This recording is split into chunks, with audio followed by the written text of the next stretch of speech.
welcome back to a special feature of the Jackrabbit Illustrated Podcast. We're excited to have you join us here today. Before we dive in, we'd like to thank our sponsors who help make this possible. First off, a big thank you to our title sponsor again for 2024, the Kubota Dealers of South Dakota. Whether it's tractors, mowers, utility vehicles, construction, or farm equipment, Kubota's got you covered. With 9 convenient locations across the state of South Dakota and 1 in northwest Iowa, there's always a Kubota dealer nearby. Stop by your local Kubota dealer and see all they have to offer. All Jackrabbit Illustrated special features are sponsored this year by Northwestern Mutual. Northwestern Mutual, the one stop for all your financial planning and life insurance needs. Next, we'd like to appreciate the support of our other special feature sponsors, Cubby Sports Bar and Grill, the best sports bar and grill in South Dakota and the best place to watch the Jacks for away games. Culver's of Brookings and Watertown. Culver's, welcome to Delicious. Jackrabbit Central, the single best place to get all the best Jackrabbit gear. And now, your special feature. Oh. There it is. We need some more bell. I love that, Chad. Yes. Let's give it up for Chad. Name where that's from. Anybody know? Any know where that's coming from? That, now, ladies and gentlemen. Dude, that intro is fantastic. Nice job, Chad. Thank you. Yeah. Dallas, what is that behind you? I was waiting for you to notice. It's an awesome banner with our sponsors on it. Look at that. Oh, cool. I'm gonna just class it up a little bit. I'm ready for the season. Class it up. The closet studio. Yep. Awesome. As opposed to what? Holiday Inn Studios? Yeah. Right? Yeah, Brendan, where are you at? Courtyard. It's a courtyard. I'm in Pittsburgh. Okay. Yeah, Brendan's joining us from Pittsburgh. Technically Cranberry, but okay. Well, welcome back, everyone. Sorry that we did not join you on Sunday night like we said we would, but we're here now, and we are ready to talk about the offense. But first, we need to talk about our sponsors. So, title sponsor of everything we do this year is the Kubota Dealers of South Dakota. 10 different locations, including one right across the border in Iowa. Everything you need for your acreage, your farm, your yard, your business, whatever it may be, whether you're moving snow, dirt, mowing your yard, just need something to mess around with. Go there and figure out what you need because they got something for everyone. Just one little quick story. I always have a story for you. Today, my wife had the day off and was mowing our yard. Miles, who many of you have met before at tailgating, Miles was actually learning how to mow as well. So that was pretty cool. You know, seeing your son mow the yard. There we go. I like that. That's good. And that power steering on them Kubotas, mint. Effing mint. Effing mint. All right. Next up, got to talk about our sponsors for our special segments all this season. Northwestern Mutual. Talked last week about how Quentin hooked me up, got me going on the right path with my life insurance, making sure my family's taken care of. Need to this week talk about my retirements, right? Life insurance is just half the battle. The retirement piece is a major piece of it as well. So I have switched jobs a fair amount, and I have little pockets of money are all over the place, or I should say had little pockets of money all over the place. Not anymore. I worked with Quentin Hicks, who many of you know, and Mike Tuck, who is my financial advisor, along with Chris Schenkel. Got them all of my pots of money lumped together, and now I have this big snowball that's rolling, that's collecting money, that's generating some wealth there. It's a lot of fun. It's fun to see that grow. And so if you would like to take a look at your retirements, give Chris, Quentin, Mike a call, contact them. And they'll help you with your retirements as well, or life insurance like we talked about last week. All right. Let's talk about another podcast, another week with my wife out mowing the lawn in the Kubota. Yeah. So there we go. It's time to talk about offense, right? Right. So last year's offense, okay, what's our one word? Let's do this again. How would you describe last year's offense in one word? A machine. Machine. I'm having trouble not using efficient because that sounds so boring. But That's the best word I've got. Machine, efficient, Inevitable. Yeah. Go Thanos on it. I like it. Yeah, unstoppable, They're consistent. just going to wear you out. Eventually, points are going to be up there. I mean, look at Montana. Yeah, right? Exactly. Brendan looks 10 years younger. Thanks, Ron. Yeah. All right. So, Chad, can you pull up the 2023 stats? Do you have them? I'm sorry, we weren't prepared here. I was not prepared for that. You give me Okay, so I got them. I'll go through them quick here. Sorry. So last year's offense scored 37 points per game. And as we talked about, they only allowed 9.27 points per game. Crazy. Rushing yards. Any guesses off the top of the head? How many rushing yards per game do you think they averaged? At least 10. I was going to say 150. I'm going to say 197. It's probably low. Keep going. I feel like it's 200 plus, honestly. But whoa, no way. To shoot low. What? Is it really? 230. 227.7 rushing yards. Oh my goodness. I would have gone about 175, 180. 38 rushing touchdowns. But didn't just one player have 100 yards every game? Like something one crazy like specific that. running back that, right? Is in the Makes NFL. sense once you think about it. Yeah. All right. Passing yards per game. We're not just one dimensional. How many passing yards per game? Ooh, we're going to go a little lower. I'm going to go just sub 200. I'm going to go 185. 196. You guys, 222 Oh, with 30 that's passing balanced. touchdowns. Balanced, right? Shame on me. Good job, Yes. John. John over here doing work. Darren, too. Good work, Darren, right there. All right. Darren might have been answering the last question. So, all right. So we saw this, these team stats, but unfortunately, or fortunately, I don't know, a lot of these guys are gone. Isaiah Davis is gone with his positive 1,578 net rushing yards, 18 touchdowns. 6.7 a carry. That's a bunch. Right? Gone is Jaden and Jackson Yonke, who combined for 1,800 yards and 15 touchdowns. Throw in Zach Hines with another 27 receptions for 410 yards and 7 touchdowns. So that's 22 touchdowns worth of receiving production gone. So most teams would be kind of fretting, right, at this point. But overall, before we even dive into these individual position groups, how do we feel just in general about the offense this year? The more that I've thought about this year, there's like two narratives that could go either way. And I'm kind of prepping that next week I'm going to go on, I'm going to look up the name. I'm going to go on an Oklahoma State podcast and talk about the team a little bit. And if I could plug again on Sunday night before the 18 podcast this week, I'm going to have like a 30-minute interview with a couple Oklahoma State podcasters. Really excited to have those guys on and kind of learn about their squad a little bit. But what I'm prepping for is, to me, there's two narratives with this team. It's on one hand, if you want to say, hey, look at all these super seniors, these guys left. We got 8 guys still on. Sorry. We're going to start the pod over. That was my fault. So Wrong button. The first 9 minutes were awful. Yeah. just going to start over, scrap it. So sorry. Anyways, no worries. So you've got you've got all these super seniors. You got 8 guys still on rosters that very well could all make teams that they're on. So you lose that, and you've got this senior class that took us to 3 natties and 2 other semis or whatever it was. So that's one narrative. The other narrative is that we've had almost no one transfer in that time with this same team on repeat, and you got a bunch of guys that are just waiting to step in and have their turn. So those are the two narratives that we've got this year with this squad, especially on offense, and I'm excited to see which one we've got. Yeah, I'm excited to see it. The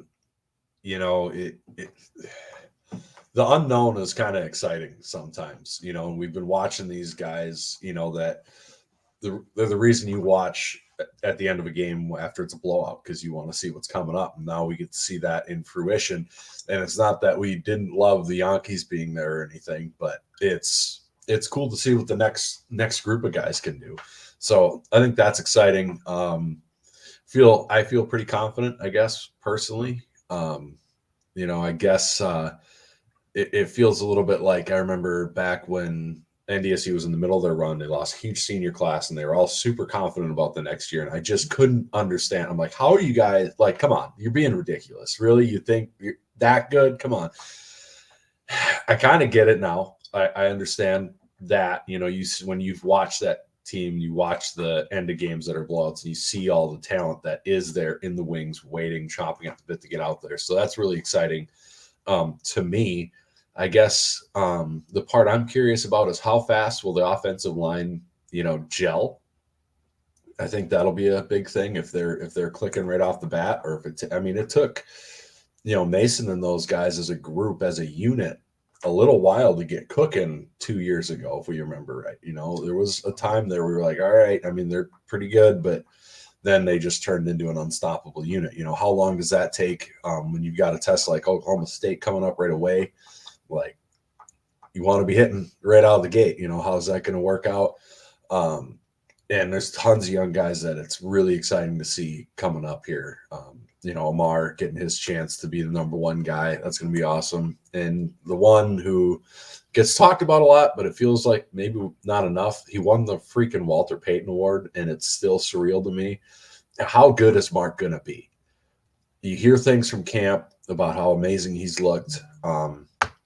What does the offense look like with the new O coordinators? There's a lot of intrigue this season that's different with the offense. That's pretty exciting to think about.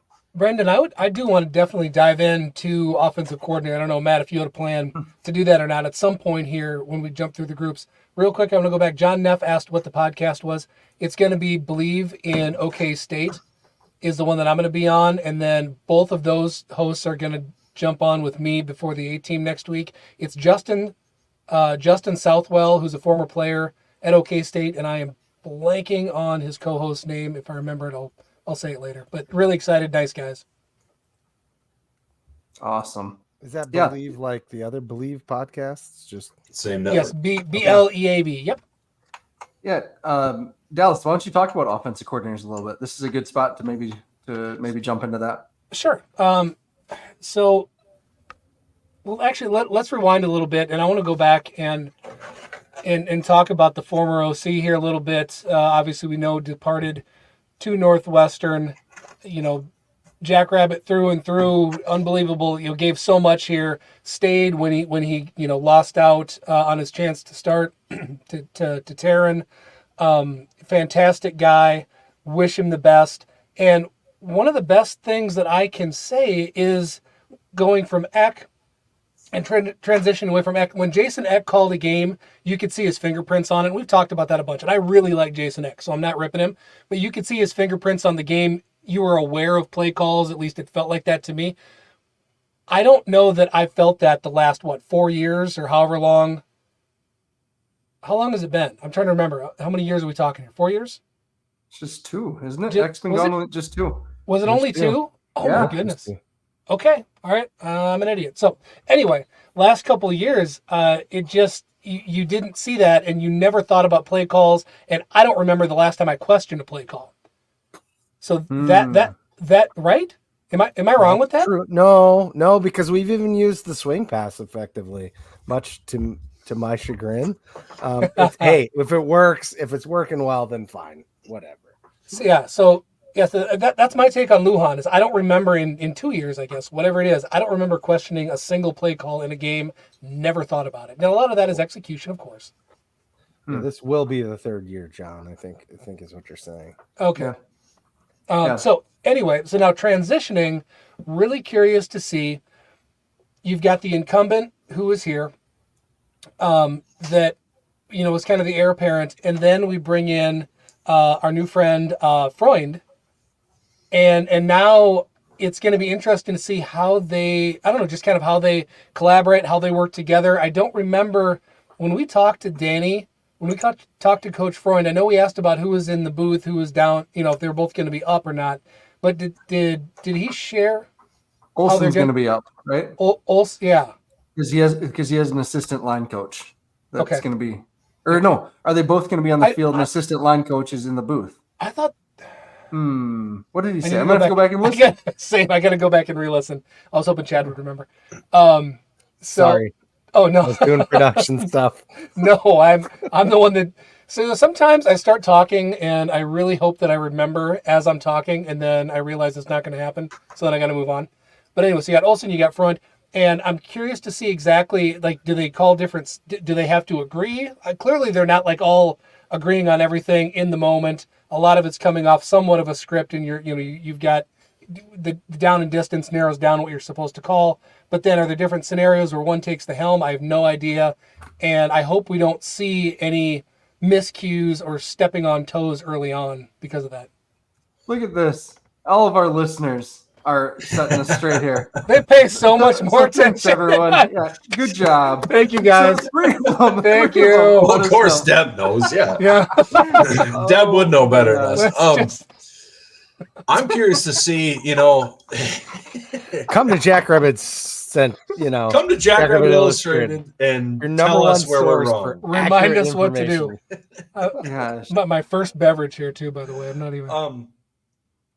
We've been really good historically over, say, the D1 tenure here of the offense adjusting to the skill and talent that we have on the field and not just trying to run our offense. If you go back through Zach Zenner, we were run heavy, all that stuff. And then, we had Winicky and we were a little more pass and so on and so forth, still trying to be balanced the whole time. But we tended to favor whatever we had a better skill set at.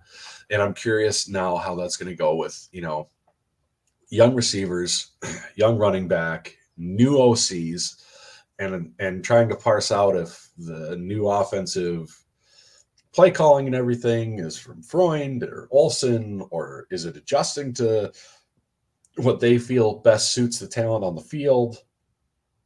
How's that all go? I saw Ron bringing up 2 tight ends. Do they believe enough in the young tight ends to do a bunch of 2 tight end sets? There's a lot of unknown there, and I think that is helpful to a degree when you're facing a team like Oklahoma State week 1, where we follow the team all the time and we don't know what the offense is really going to look like. So OK State's not really going to have any true good film on what our offense is going to be coming out.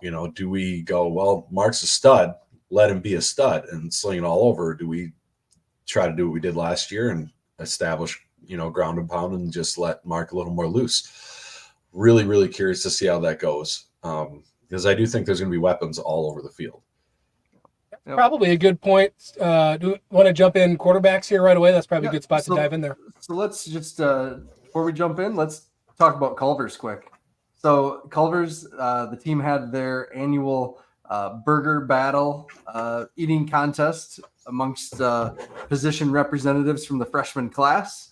And it looked like it came down to the 2 big boys this week, someone from the offense and defensive line, as we'd expect.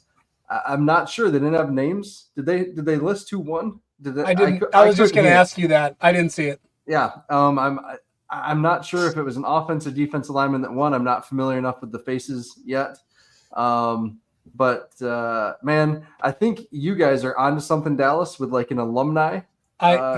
Eating I was going to ask, are you going to do it? That happened today when I wasn't on my phone. I happened to chime in and say there should be an alumni division for that, and then somehow it managed to catch legs, and we did. Yeah, so talking about having a JFPA sponsored JI alumni division for the burger eating contest. Yep, yeah, we'll live stream it. Yep, yeah, absolutely. I'd get in there. I am actually undefeated in eating contests. I've been in 3, so. Never against Chad. That's true. But anyways, Mike Thumper can throw it back harder than me. Not anymore, man. Anyways, if you would like to get in on those burgers, head to Brookings and Watertown, Culver's, or Culver's of Brookings and Watertown for some delicious butter burgers. So thank you, Culver's, for your partnership over the last handful of years. We really appreciate it. Let's get on to the quarterbacks. Dallas, jump right in, man. So I spent the least time on this, to be honest with you, because there's no suspense, right? We could sit here. We've talked about Mark a bunch. His parents are watching, so I feel like we should probably talk about him more. But beyond that, we know what we have. We have the best player in the FCS. We have a guy that is decided not to go play Big Ten ball, allegedly, and that he's going to stay here, that he's comfortable in scouts, or I'm paraphrasing, I forget how it worked, basically was told, hey, you can prove what you need to prove where you're at. You don't need to go anywhere. And essentially he's coming back with a chance to make a case to be the best quarterback in the history of the subdivision this year. So that's what we have. We could spend 2 hours talking about that, but there's obviously no suspense in that, right? Again, fantastic. We're blessed to have him. Excited also. I think I'm most excited for him to see what his leadership does with some of the younger guys and bringing these other players in. What can he do to elevate a wide receiver core that's relatively unproven to this point, but very talented. And then I'm also, my friend James Withers asked who's starting at quarterback. I must have skipped over that part. Sorry, James. My train of thought is gone here. Oh, the other one that I'm most excited about once we get to tight ends is how we can utilize some of those big frames and these guys that we've heard amazing things about over the last couple of years as they've developed. So to me, that's the most intriguing part of what Mark's going to bring this year, other than just him imposing his will onto games. And then once we move on to QB2, what can we do with him this year? What can we do with Chase? Because everybody, how's the story go? That all the coaches voted on the top 10 players on the team, and he was in everybody's top 5 or whatever the story was. So top weapons. I think. Yeah, top weapons. There we go. So you got to get him on the field. So what are they going to do to get Chase Mason on the field? One, to get him a little bit more experience to get prepared for next year when it's his show for a couple of years, but also just to utilize his athleticism and to see what he can do. Yeah. One thing, just with Mark, I loved that article Zim put out recently with the quotes from his teammates about him coming back. And that just speaks so highly to his character, right? Like it's just pretty awesome. In terms of the Chase Mason piece, I asked Coach about this directly, and he goes, man, it's so hard, though, to take Mark off the field. He is the best offensive player in the FCS.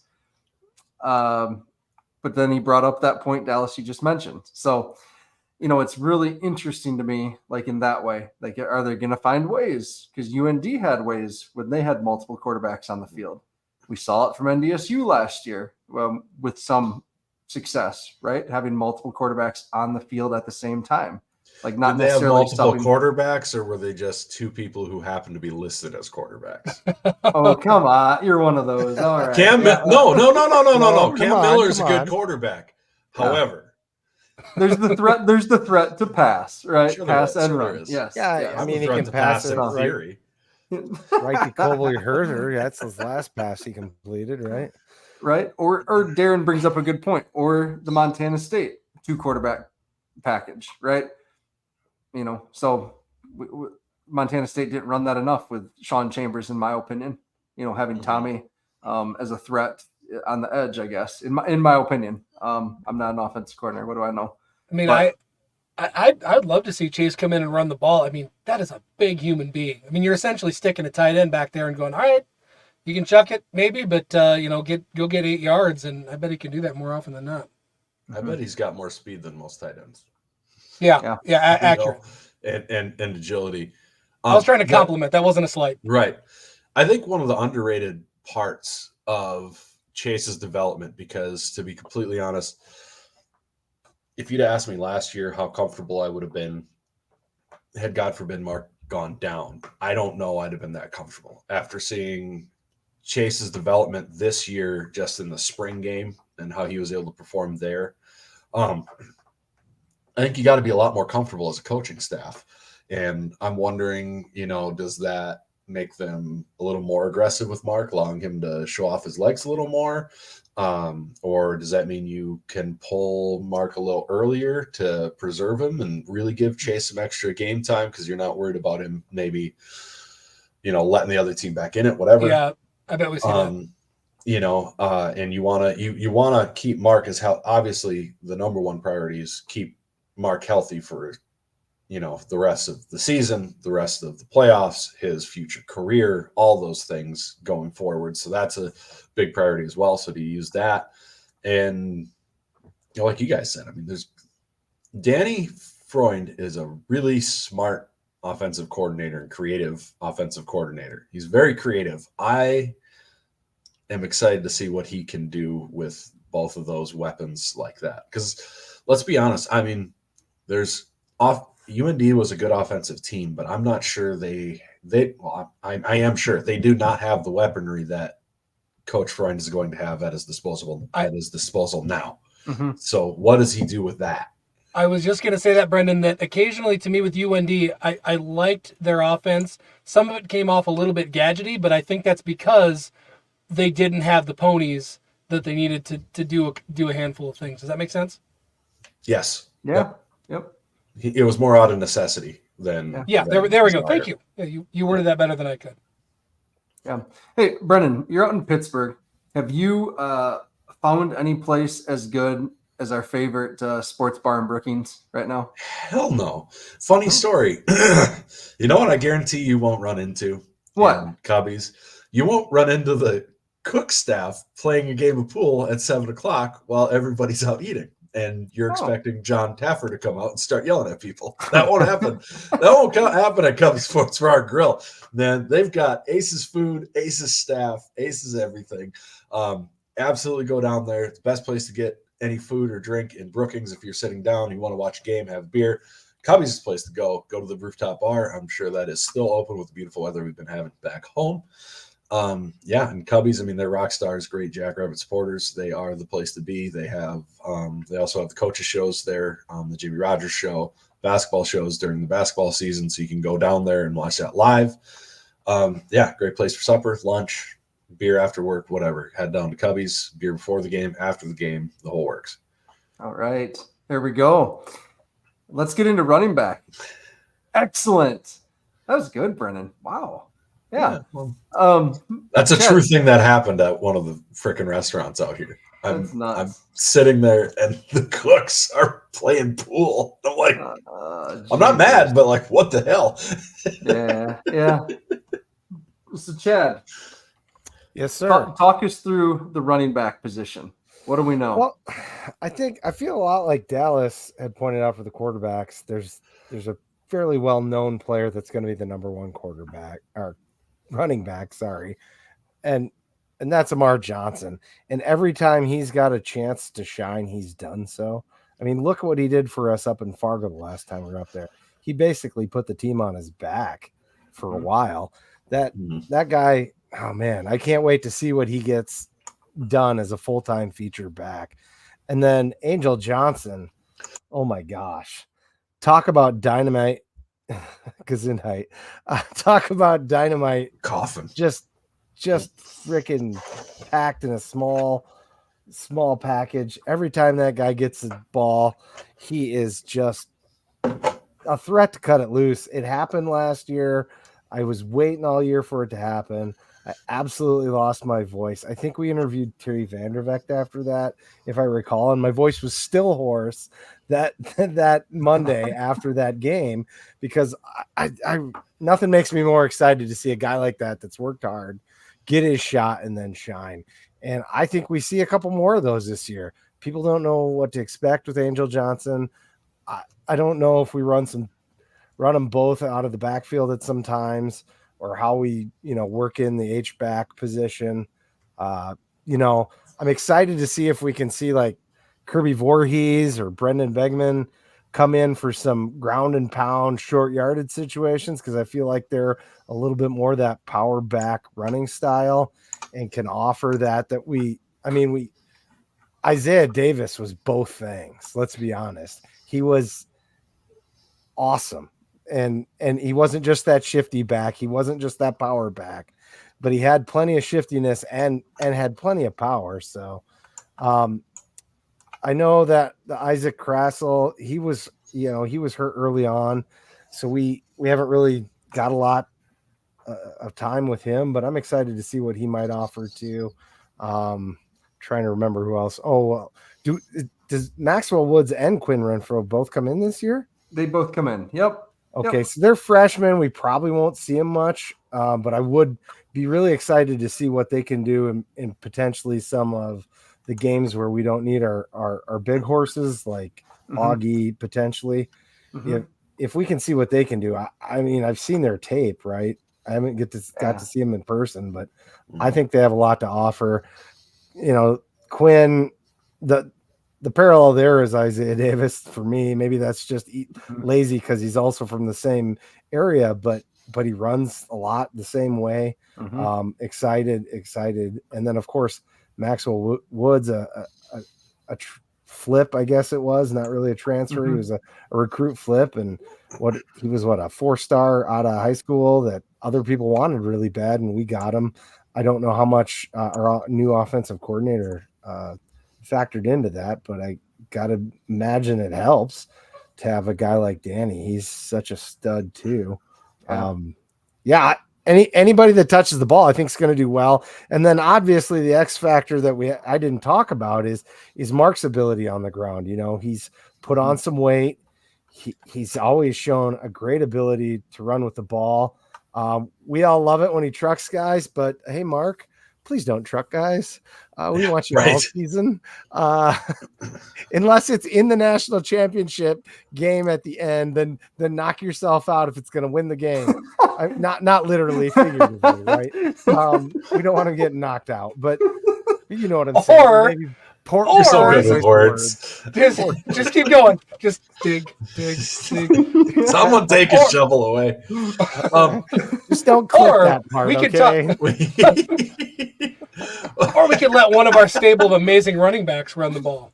Right. Well, that's the thing. You need a stable, right? I mean, I'm just saying if the opportunity's there, you know, if you run an option, read option play, sorry.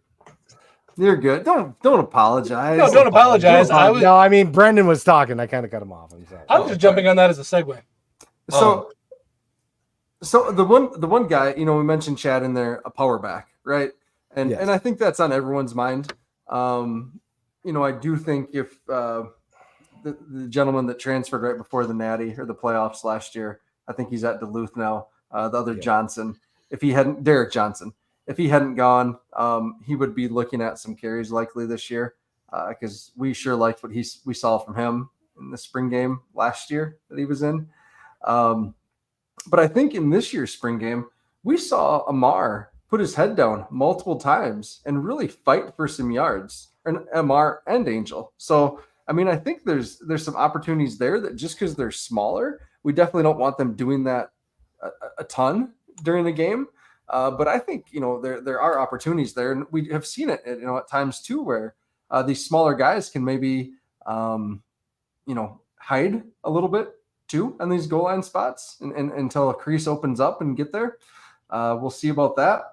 And then, the other guy, Kirby Voorhees, Chad, everyone's raving about Kirby Voorhees with that season in camp. All the coaches were talking about him. So he's going to be someone to watch this year. Kind of fun.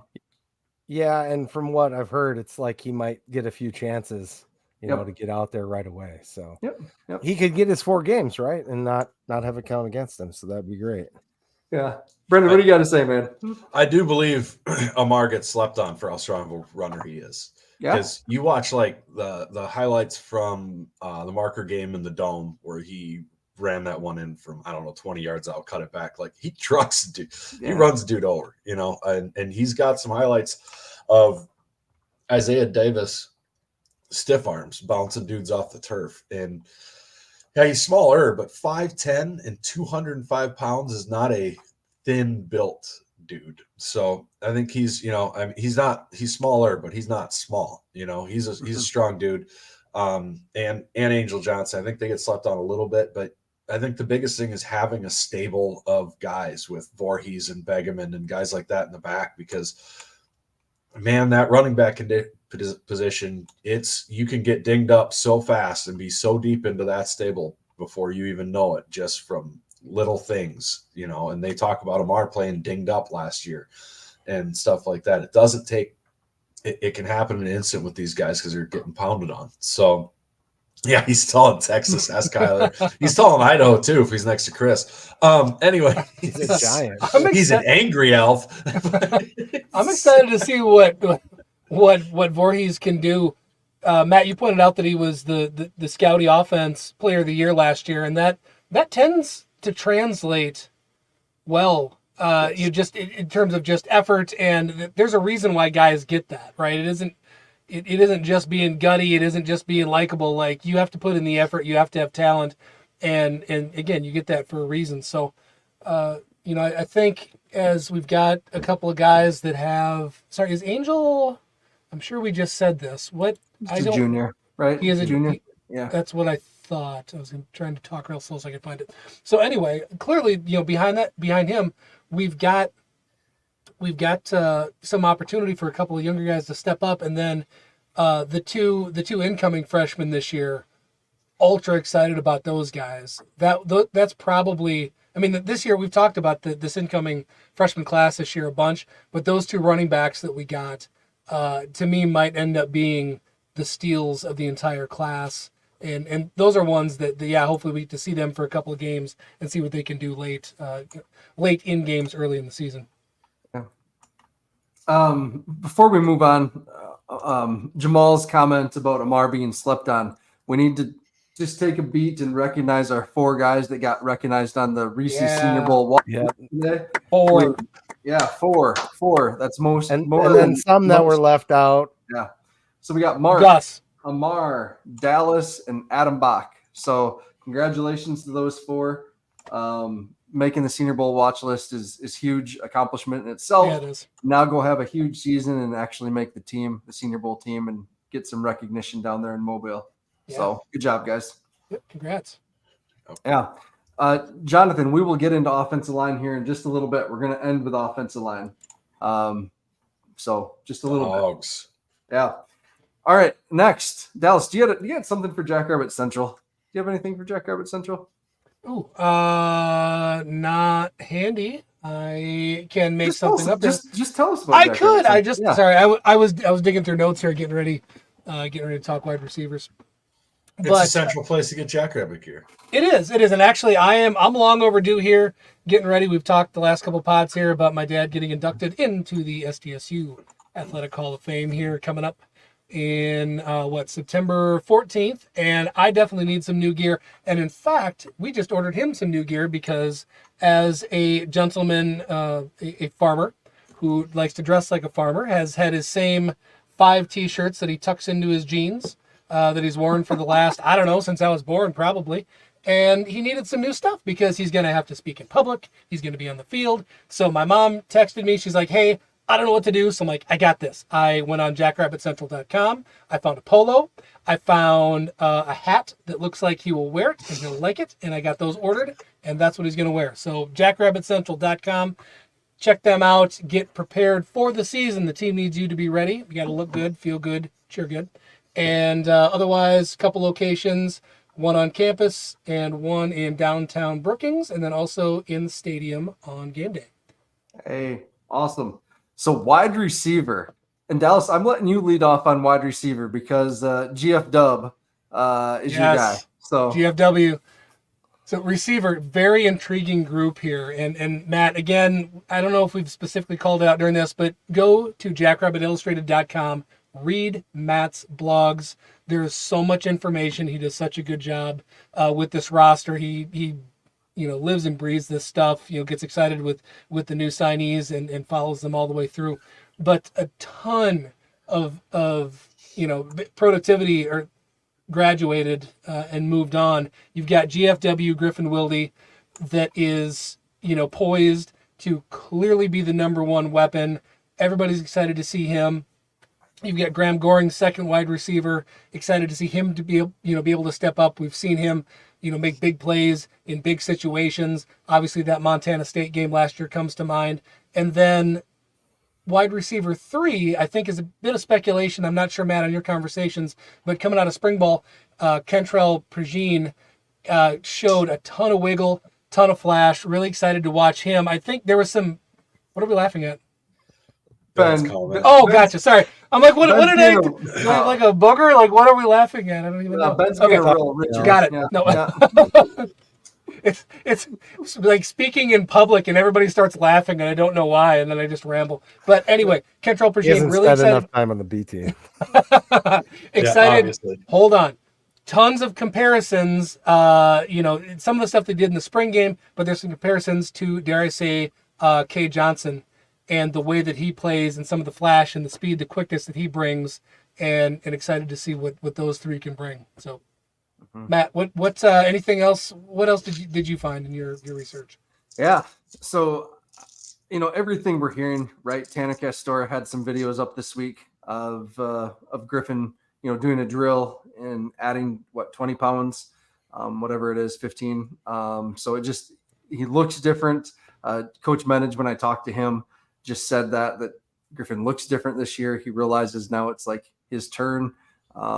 So he's excited about that. When I posted this blog, how many comments? There was a whole discussion about the whole career receptions record or season receptions record. I thought that was pretty funny. That'd be kind of interesting, kind of cool. His touchdowns last year, 6 touchdowns as a freshman, 399 yards. Sure, I'm excited to see that. We did see some questions a little bit earlier about Kai Ode, right? The transfer from Colorado State. I believe our friend Jordan Fink posted that question. So Kai has spent most of his time in Brookings hurt, and he was hurt at Colorado State. And that's just unfortunate. He did finally have surgery at some point. I think it was this winter to get whatever's bothering him in his legs cleaned up. And he should be good to go now. It sounded like everyone's hopeful that that's behind him because he is a tremendous athlete, tremendous speed. But we also have Marcus Preston, right, who we brought in last year. Tremendous blocker, tremendous high character guy, tremendous worker that they're really counting on to possibly be that third, fourth receiver, depending on the game plan, the package, right? Because Kentrell, we know, is 5'6", 180 pounds, whatever he is. Probably not a every down type of player. But then we also have Devin Cole Jr., who's, again, a tremendously hard worker, someone we really like. And then Elijah Irvin is someone that really intrigues me. Junior college guy from Snow College. He used last year as kind of a redshirt year, 6'1", 195.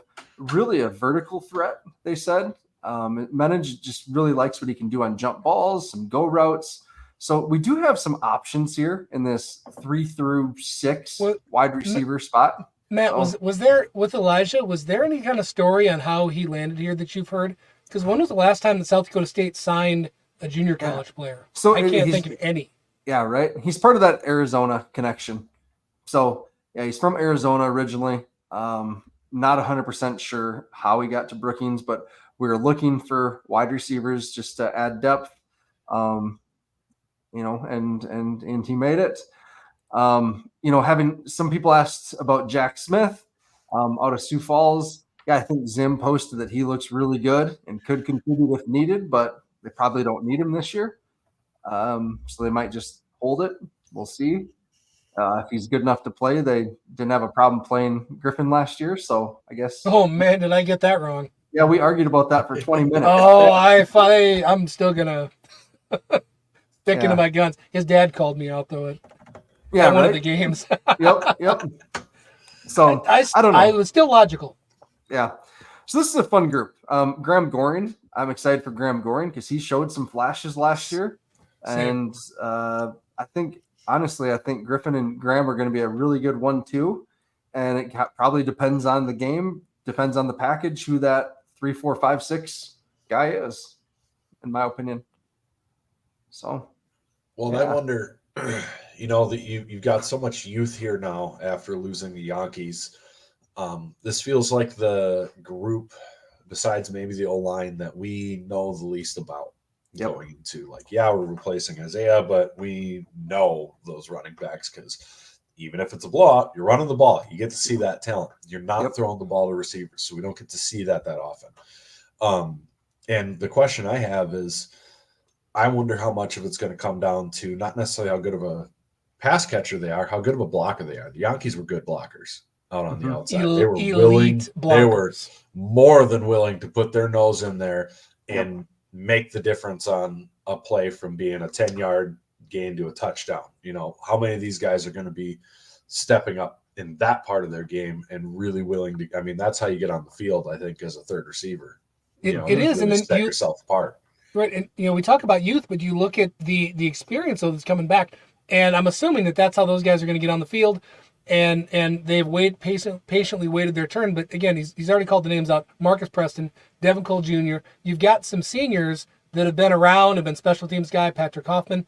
But that you're right that I think that's how you get on the field, and then you get your opportunities if you get open beyond that. Yep.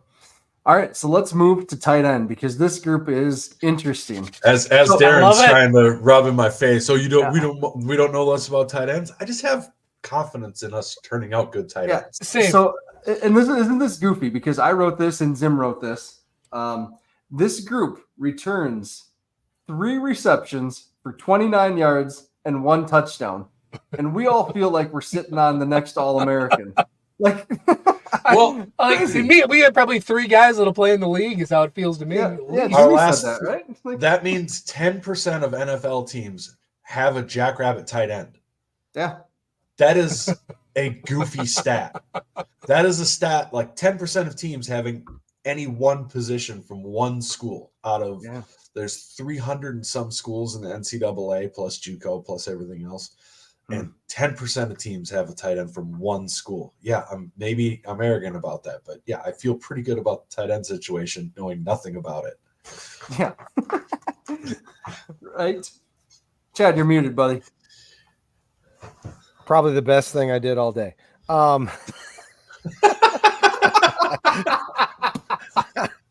I was just saying, the coaches are confident in the tight ends. We have no reason not to be confident. Their confidence it shines through when you talk to them. So, Chad, it's like that episode of The Office where Pam pretends to transfer Michael, but then doesn't to let him get the first thing he says out of the way, and then lets him try again. That's you just mute yourself every time you're going to talk. Just hit mute and start over, and then you'll be good. If I was on mute more often, it might be better. So these guys, we do got to talk about them a little bit. So Kevin Brenner, right? We've seen for a number of years, first as a defensive end, but mainly as a special teams dynamo. Gosh, I love watching him on kit coverage, I believe it is, where his hair's like flowing out from the back of his helmet. And he's just the largest person on the unit because he's a defensive end or tight end now. And he just is awesome just watching him play. And then you see him off the field and, he's doing this Fellowship of Christian Athletes stuff multiple years and super high character kid. Seems, soft spoken when you see him. His interview with Zimmer about the tight end group was pretty funny. Says they call him Grandpa because the room is so young besides him. So just, him catching that touchdown pass last year at Target Field is a huge baseball fan, super cool moment. But really, you get into he's going to play that H-back Mike Morgan role this year that we saw him play a little bit last year too. But you get into the sophomores and the redshirt freshmen, and that's kind of where you get like, okay, these are some dudes. These are some dudes. We saw last year just glimpses of these guys. David Alpers, we didn't see at all. He got hurt early in the year, didn't play at all. But he's someone that every single offensive coach, when I asked about who could we see this year, he's someone that they all pointed out and said, I don't know, Dave's kind of a guy. And then we go to Grayton Gannon. Man, Chris Myers, super excited about Grayton Gannon and just his ability. He's transitioning still from quarterback in high school to tight end. But just super smart in the offense, tremendous movement skills, has some of the best hands on the team, plays like a wide receiver in some ways. So they're excited about that. And then Brody Gormley, right? Chad, what's the first thing you notice about Brody Gormley? How he trucks people on special teams. Yeah, we saw that. He's a big dude, right? And he's got such great body control for having that that size, that 6'7", 245 frame of his, I think he's going to be a weapon in the end zone, just like we've had for many years now. Maybe he'll step right into Zach's shoes, being so tall and having that framiness, Yep. And then the two redshirt freshmen that everyone's excited about too, Davin Stoffel, right? He's drawing all the comparisons to Hines ever since Mark said it after the spring game. And you saw the things he did during the spring game too, and how much they looked for him. You saw, I highlighted this in one of the tweets from the spring game. They ran a route where Davin just kind of ran a post, and it drew the linebacker and the safety, and it made a super easy touchdown reception for, I think, Cantrell behind him. Just cleared out. Just that, you could tell the defense had seen that play multiple times, and there'd been a lot of touchdown passes thrown to Davin Stoffel in the spring. So he's a dude. And Joey Newman, too, is someone they're really excited about just with his movement skills that he has. Super intelligent kid. And then obviously the freshman, Braden Delahoyde from Spearfish, Blake Leiferman from Kimball, and then Bo Baker out of Kentucky. Bo Baker's the 4-star recruit, our first ever 4-star recruit out of high school. Dude's a also stud. A big dude too. Yeah. 6'7", 245 there again. Yeah, looks the part. Myers did not rule out him seeing the field if he can learn the playbook.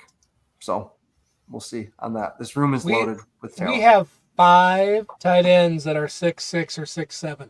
5. Yep. That's going to all run. That's crazy. Once we get into game week, that is, spoiler alert, that's going to be one of my predictions, is that we're going to see probably 2 of these guys emerge and will really be the difference makers in the game. Whether it's you called out, sorry, I forget who it was even now, but somebody basically being able to draw the defense and allow for a deep reception, drawing extra attention, right? That's one way. Otherwise, just the ability to get up the seam and run. And Oklahoma State, once we get there, has got some elite linebackers. But, I think that we've got a couple of these guys that can run with them and are 5 inches taller, and it'll be able to do some impressive things. Yeah. Matt, go ahead, Brent. We'll know how much they trust tight ends if they come out in 13 personnel first play of the game and run a play action pass. Oh my God. Yeah. I will. If they come out in 13 personnel, I might do a backflip. I don't even know. Oh gosh. And that's the thing, like these guys have such good complementary skill sets too. And that's one thing that Chris really mentioned, right? That and Ryan Olson too, when I talked to him, is that there's not going to be a Zach Hines this year from these guys. That no one's going to play 90% of the offensive snaps because each one of these guys does a little bit something different. I mentioned Grayton, has maybe some more receiving skills, but Davin's maybe a little more like Zach with the size and the physicality and stuff. So, who knows? But it's not going to be Chris even used the term war horse. It's not going to be the war horse Zach Hines model, right? So perfect. Playing the natty with a broken foot, Right. So like war horse. I like that. Did you get any perspective on who might be our best blocking tight end? Because we haven't talked much about that aspect, but it's a big part of that position. Mm-hmm. Do we think that's going to be Davin Stoffel with the physicality, or who do we think fills that role? Because the guys we've had in the past have been excellent blockers as well. Sometimes underrated, like everybody thought Dallas Goedert couldn't block and he got to the NFL, and turns out we all knew he could block, Yeah, I think obviously, not Mike, Kevin Brenner. Yeah, Brenner. Kevin Brenner. But then with that Davin, Brody, like those are the kind of guys we'll see on Dave where he's at. So, yep, like it's going to be interesting, right, with those guys. And that's the thing and that's going to be the thing that they can't necessarily do is if Grayton Gannon's coming in the game, like he's going to have to be able to run block at some point. It can't just be every time Grayton comes in the game. It's a pass, right? Right. So, because we saw that with, we had wide receiver packages in the past. Every time that package of wide receivers came in, we ran the ball. Like, the defense couldn't always stop it, but So I had a thought, Matt, that we're talking about who's going to be the 4, 5, 6 wide receiver. It very well could be one of these tight ends that we're talking about here too. That we could come out in 12 or even 13 personnel, split guys out, get some mismatches depending on what you've got for a slot corner, and really do some damage there. Yep. All right. Let's move on. But first, before we get to the 605 Hogs, we do need to talk about Blue Tide Car Wash. Yeah. So Blue Tide is one of our newest sponsors, and they have locations all over. So 5 tunnel locations, 1 in Brookings for your game day clean, and then 3 currently in Sioux Falls, 13 touchless locations. And, they do all sorts of cool extras things, right? Like the free dash wipes, the free returnable towels, the free air for cleaning your door jams, the mat holders for when you're cleaning your floor mats, just all those things to make it easy, right? To get your car looking good, looking its best. And they're not going to scratch it, right, Brendan? So yes, satisfaction guaranteed, or else you're getting that rewash.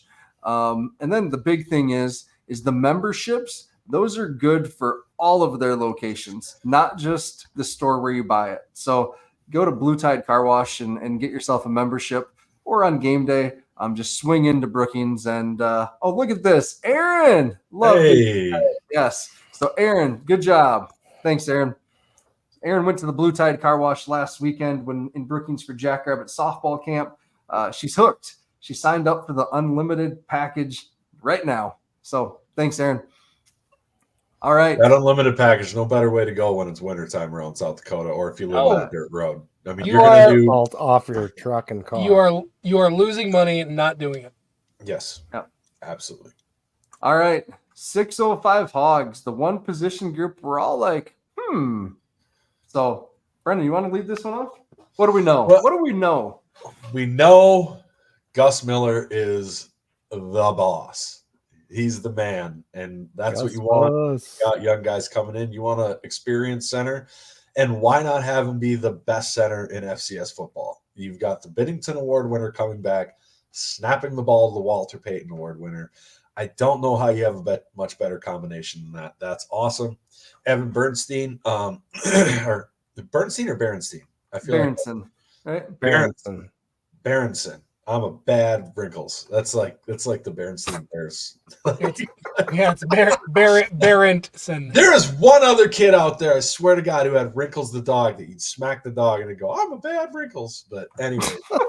What? Did you just have a stroke? Yeah. What's happening? Is your chocolate milk? Are we going to smack you? I'm a bad Brendan. I think Gus and Evan deserve better than this. Do that too many times. Yeah. Matt, why don't you take this?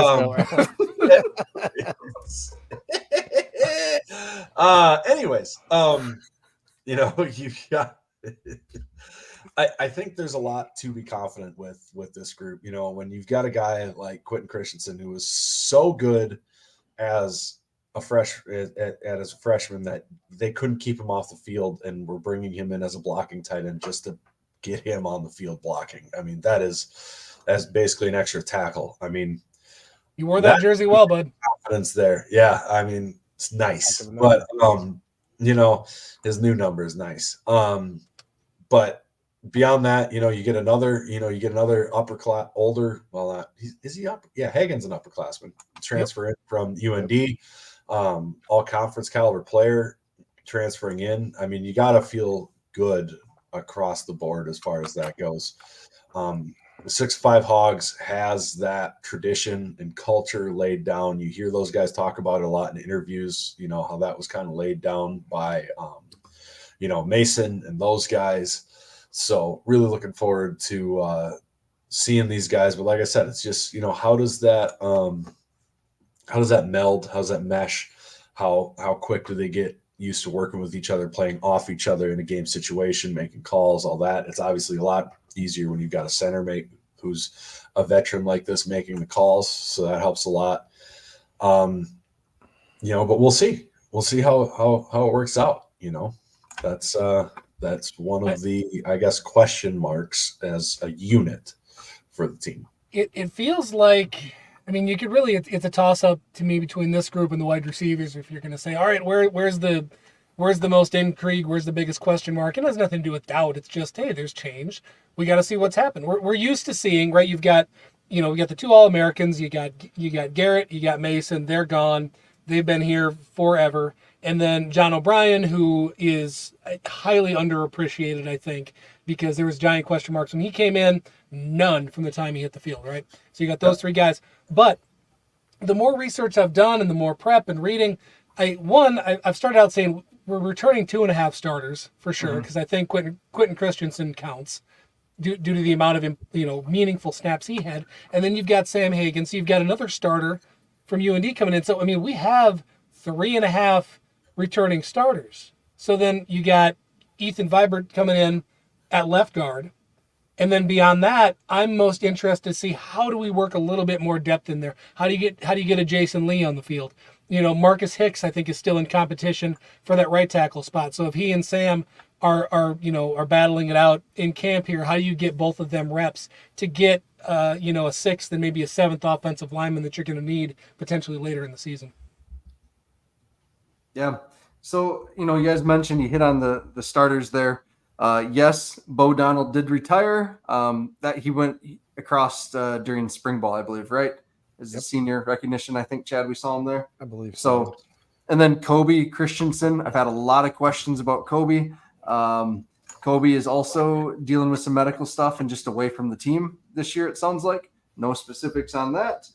But yeah, as I look through this, I feel really confident in our starting 5 with Quentin, Ethan Vibert, Gus, Evan, and then Sam Hagan. It sounds like has won that right tackle job. Is that the impression you guys have kind of gotten with it too? Maybe not. That's the impression I got, but now I'm questioning where I got that. I got that from. And whether it's Sam Hagan or Marcus Hicks, like those 2 have both, if Marcus does win it, then geez, okay, so Marcus Hicks is healthy and he's playing well, and we have Sam Hagan then who's played left guard at UND, I believe, a couple of years ago. In tackle, we have someone with some experience depth at either of those places. We have Jalen Lee, like you mentioned, who's come in, and then Chad, we have your guy, William Papke. Yeah. Yep, who has some really good versatility on the inside. It sounds like. So what year is Papke? Redshirt freshman. Yeah. Nice. So let's get him on the field too. Right. So some 3 young guys that I would like to see this year. I think Kenyon Bigbow, the recruit out of Oklahoma, that was a really good get from a couple of years ago. Huge get. Turned down a couple P5 preferred walk-on offers, and yeah, I'm excited. Also really enjoyed interacting with his family online too. I have not met them yet, but man, I'm looking forward to it. Yeah, some of the native beadwork that I believe his mother or someone in his family does. Man, that is cool stuff for them. So yeah, it's really neat. So we have William Papke, we have Kenyon Bigbow, and then Dawson Rudd as a young tackle prospect too. The big thing that Ryan mentioned with Dawson is just his metabolism has to slow down, right? We've seen this, right, with these big framey kids that are 270 pounds in high school, and they stay 270 pounds because you can't eat enough peanut butter and jelly sandwiches in the middle of the night to put weight on. And so they're trying. He's doing everything right. Sooner or later, though, the weight's going to fall on, right? I wish I had that problem. The Badger will attack him eventually. Yeah. So that's the thing. He's doing everything right. He's working out hard. He's doing good in the classroom, doing good in the film study. Just we got to put some weight on. Got to earn those stretch marks, man. Yep. Well, mine are bought and paid for, but that's a different time. O-line's such a weird life. And then some of the younger guys too. Ryan did speak really highly. Jackson Kirsten, Ian Muchler, and then really excited about this freshman class. Dallas in particular, you had mentioned at a football game last fall, like, hey, is that a Jackrabbit recruit out on the field? Is there from both field? Yeah. Kyan Rock sounds like a dude. So nice. Yep. Like that's going to be exciting as a future tackle prospect for us down the road. So to me, you look at the success that we've had getting some guys in the league, it turns into that factory, and you go back, and I hate giving the Bison credit, but I mean, what did they put? They would turn guys over that decade, 12-year run that they had, and you think, okay, these 3 guys are gone to the NFL. It's got to be over now. And then somehow they clone them and replicate it, and then they send 3 more guys to the league the next year. And It feels like with some of the dudes we're getting, and you look at the quality of the old linemen that we have, that we're starting to step into that too. And it just get that snowball effect, and we're able to reload here with the Hogs. Mm-hmm. Mm-hmm. And someone did point out earlier, the winner of the burger eating contest was Nick Bakken, freshman offensive lineman, right? That's what my eyes led me to believe, okay. But that's really this eye, so who knows? I don't know what that means. I'm blind in one eye mostly, so. Really? Yep. Oh yeah. It leads to interesting conversations in the bleachers, let me tell you. I saw it, that ref's blind. That guy's blind. And I'm like, no, you are blind. Are you blind? You're blind, right? Yeah. So, yeah, I mean, the one thing, I was surprised today, and I think we discussed this a little bit in our group chat when Gus wasn't on the Senior Bowl watch list. I am happy that both Gus and Evan are on the Shrine Bowl watch list. Right. And I think that for both of them, if they have an All-American type season, they both should get invited to that game no matter what. And we saw with, again, both Mason and Garrett, like if you get that chance in that game, that can lead to combine invites, and that can lead to getting drafted and priority for free agency, because the tape is going to speak for itself, what they've done over the last 2 years and hopefully this year as well. So excited for those two to have huge senior seasons here. So, all right. Breakout players. Who's your breakout player? We did this. I'm writing these down. Just as a refresher on defense, Ben chose Kobe Claiborne. Dallas, you chose Reese. I like how you laugh. I hope Kobe listens to this. And it's not anything about you, Kobe. Just to be clear, it's not anything about you. We're making fun of Ben not doing his homework. Is what we're doing. Yeah. No, I actually, I think I called out there. I think Kobe's gonna fill in. We lost the majority of the statistical production from the D line last year. I think he's gonna step up and fill that. Yeah. Chad, you chose Randy. Randy's going to have a big senior year, Randy K. Yeah. And then I chose Chase Van Toll. So writing these down. So Brendan, Dallas, Chad, Matt. Okay. Whoever wants to go. I'm going to go ahead. Well, go. I thought that, I said on Twitter that I think that our number 2 our number 2 wide receiver is pretty set. And I think he needs to have a great year in order for us to do well. That being said, we rely heavily on tight ends, and he's somewhat of a known quantity at this point, but I don't think our receiving tight end is all that set. So I'm going to go with Brody Gormley. I think he could have a huge season. Sorry, Dallas. You can choose him too. I am probably I'm going to get yelled at for this by you guys specifically. I'm going to go with Mark Gronowski. Which what? You won the Walter Payton. I know. Just he will explain himself here. Just wait. I mean, Mark had obviously a great season last year. Obviously.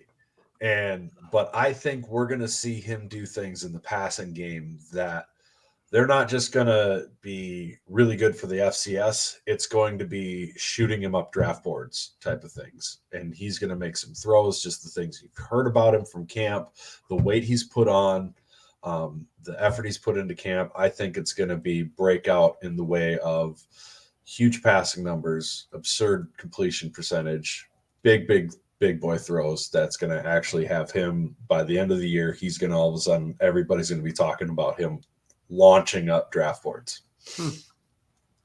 Interesting. I don't hate that now that you say it, but I'm going back to my rationale. Like Yeah, the boo boo. Yeah, you guys are lame. Is that a breakout? I wasn't. I don't know. Breakout season? I wasn't gonna pick Amar because I thought he was a known quantity and didn't count as a breakout player. Nobody made rules before I picked. Nobody was like, "Oh, you can't." You can't. Your logic makes sense, and God, I want to. I believe in him, and I certainly hope so, because if he does that, we're gonna have, 2 receivers and a tight end all go over 1,000 yards and be on Sports Center every single week. So, that does fill in. I really wanted to go tight end. And I don't know if I can go with Gormley now or not, because that's who you took, Chad. There's no rules. It's just right. Ask Brendan. And honestly, I'm going David Alpers. How about that? All right. Cool. I'd love to see it. Gosh. Oh man, I thought I would have swore you were going with Devin Stoffel.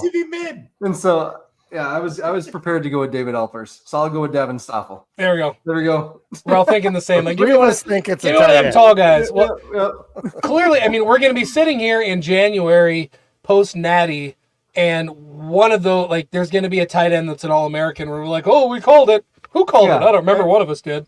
It's in the notebook. It's in the notebook. All right. The notebook. That is what else is in the notebook? Is that where all my pay cuts? Yeah, that's right. No, that's a show that you don't ever want to have to watch with your wife. Yeah. That's the naughty book. So we all right. So we got some guesses from our audience. So Pat, we have Elijah Irvin elevate to the number 2 option. Great speed, would not shock me. The Rev says Kentrell Prejean. Ooh, that would job, not Rev. shock me. Would like that. Darren says Wildy. Absolutely. GFW. Yep. So, he's going to put up some stats this year. That's why, again, I was shying away from the ones that I feel like are just known quantities. Yeah. I do. So, Brendan, I do like your pick, though. And makes me very optimistic. On his podcast with John Gaskins, Matt Zimmer said at a practice a couple weeks ago, Mark had a throw that was just incredible. And the scouts, I forget which NFL team, maybe the Dolphins, let out like a holy smokes or holy shit or something like that. They said holy shit. Yeah. They said holy shit. Yeah, what a throw. And Zim turns around and says, yeah, that was pretty dang good. And, just to get a reaction like that from a scout is pretty cool, because I've been there too. And the scouts don't say much. They are very tight-lipped. Like, to get a scout to audibly, who they watch studs all the time, to audibly react to a throw is, I'm excited for the season. I'm excited for Mark. Well, so goes Mark, so goes our season, right? As far as the offense is concerned, he has a great year. We have a great year. Yeah. Yep. So, all right. So lots of love for Kentrell here in the comments. Man, everyone liked what they saw in the spring game. So this is exciting. He is electric, guys. I told you. Yeah, absolutely. So I told you last year when I interviewed Menage, he said we've never had anyone like him on the roster. I thought of Isaiah Hill when I saw him. He's faster than Isaiah Hill. So, right? Wow. So, sheesh. Oh, let's go. Yeah. So we'll see. It's exciting to see him. But yeah. All right. Anything, Brendan, you were going to say something. I'm sorry. I've already forgotten. It wasn't important. Were we going to talk about any of the other Jackrabbit related stuff, or are we just going to end here? Yeah. What do you got to talk about, Chad? Yep. Oh, we had a question if anybody had heard how Pierre Strong was doing after he got carted out. Well, not carted. He walked off the field but left in an ambulance. I looked this up quick. He is doing okay. He left the hospital already. It sounds like bruised ribs. And Kevin Stefanski said tons of nice things about him. So sounds like his place is secure if he can get healthy, right? So Silver Wolf. Yep. And then we had Jaden move to the Dolphins. I was just going to ask about that. I had no idea until I saw the Brendan or somebody retweeted the jersey thing. So cool. We've got the Colonel tearing it up in Saskatchewan, I believe. Saskatchewan. Saskatchewan up in Sketch. Isaiah Davis ripping up the preseason too. Yes. Man alive. And I mean- Zach, they look like they love him too. Sorry to cut you off on Isaiah. He looks great. Isaiah looks phenomenal. He does. Yeah. I got so angry today listening to a different Oklahoma State podcast. Again, the guy I'm talking to, they're really good, really well spoken, know what they're talking about. There's another individual that's just kind of noisy, and he was, and I think they had one guy in the NFL, and he might even make the Jets roster kind of a thing today. And I just wanted to lose my mind at this guy for just honestly disrespecting Zay and not understanding it. But yeah, man, I've seen so much good stuff. My damn timeline is full of Jets crap.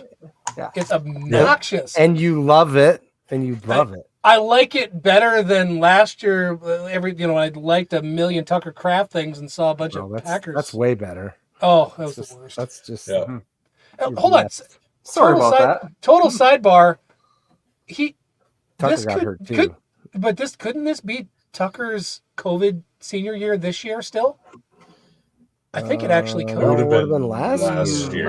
Last year. with Mason and them, yeah. But for Tucker, he is back to fully participate in practice and just absolutely tore up practice yesterday. I didn't miss that. So yeah, he is looking good, running well.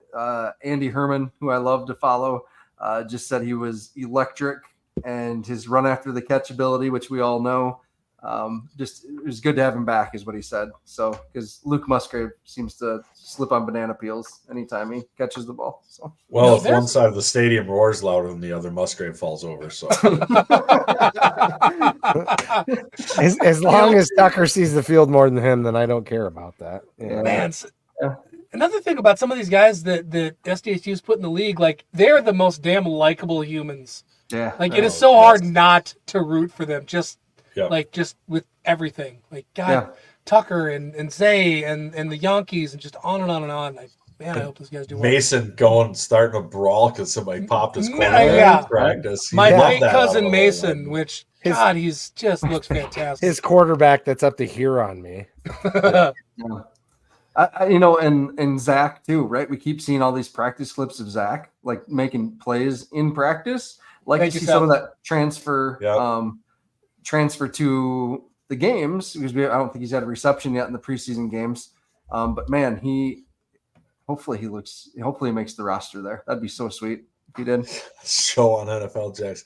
Guys, we do so many shows. Yeah, Aaron, why don't you, Aaron, let's talk offline. If you'd like to co-host a show about the NFL Jacks, there's an opportunity. And do the graphics in the intro for. I don't watch enough NFL. I like college football. That is plenty for me. Hey, what's up, man? Hey, thanks. Oh, have you on anytime you want. We are excited for you, bud. Awesome. All right, let's wrap up. This has been fun. We're at an hour and 18 minutes. This is like approaching B team territory, but we're not quite to like late night with Borg. Let's the schedule coming up here, right? So Sunday night we'll have A team back with you, just to kind of look ahead. Dallas already mentioned, preceding that, the half-hour visit with the Oklahoma State folks from Believe, and then A team after that to look ahead to the week, maybe clean up any off-season stuff. Brendan, Chad, when are you guys B team? When's that? The same night we usually did it last year. At 8:30? No, it's not Thursdays. Tuesdays at 8:30 is when they'll be on the air. And okay, yeah, we did Tuesdays, and then Scared Money Don't Make Money was Wednesdays. Thursdays. I thought it was Thursday. I thought we had a show on Thursday. It might have been Thursday. Yeah, okay. It might have been Thursday because that's when we can get the lines. And then back by popular demand, right? Because some of you are degenerates. And need to go to sleep, right, Brendan? God, I forgot we were doing this. Yeah, the Borg. Yeah, you're gonna probably see my baby on that show a little bit, and I've been laughing because that poor kid, she's not gonna be able to date anybody. She's gonna have like 1,000 uncles across the state who know her from being held on that damn show. It's all right. I still can't prove that show exists because I don't stay up that late. I've never seen it. Oh gosh! I made a little icon on the website for all four of the pods, and the post game is the icon is someone sleeping, because I've never seen it, and I don't think I ever will.